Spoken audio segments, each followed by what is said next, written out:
இப்போதே உங்களது காலண்டரில் பிப்ரவரி 15ஆம் தேதியை குறித்து வைத்துக் கொள்ளுங்கள். ஏனெனில் அன்று அபிஜித் நட்சத்திரம் வருகிறது. இந்த நாளை தவறவிட்டால் பெரும் நஷ்டம் உங்களுக்குத்தான். இந்த பதிவு 15ஆம் தேதிக்கு முன் உங்களை வந்தடைந்திருந்தால் முருகனின் அருள் உங்களுக்கு கிடைத்துவிட்டது என்று அர்த்தம். நீங்கள் முருக பக்தரென்றால் இந்த பதிவை லைக் செய்யுங்கள்.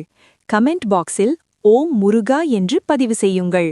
காஸ்மிக் ராசி தமிழ் சேனலை சப்ஸ்கிரைப் பண்ணுங்கள். வெற்றியின் அடையாளமான அபிஜித் நட்சத்திரமும் சிவபெருமானுக்கு உரிய சிவராத்திரியும் சேரும் இந்த அரிய நேரத்தில் நீங்கள் வைக்கும் வேண்டுதல் வீணாகாது.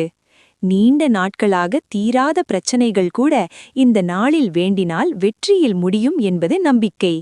அன்று மதியம் 1:29 இரவு 1:29 உங்கள் பூஜை அறையில் எலுமிச்சை பழத்தை பாதியாக வெட்டி கிண்ணம் போல வைத்து நெய் ஊற்றி திரி வைத்து தீபமேற்றுங்கள்.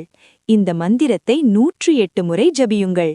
உக்ரம் வீரம் மகாவிஷ்ணும் ஜலந்தம் சர்வதோமுகம் திரிசிம்ஹம் பீஷணம் பத்ரம் மிருத்யும் நமாம்யகம். மனதார வேண்டுங்கள். உங்கள் ஒவ்வொரு கண்ணீருக்கும் பலன் நிச்சயம் கிடைக்கும். மேலும் ஆன்மீக தகவல்களுக்கு காஸ்மிக் ராசி தமிழ் சேனலை சப்ஸ்கிரைப் பண்ணுங்கள்.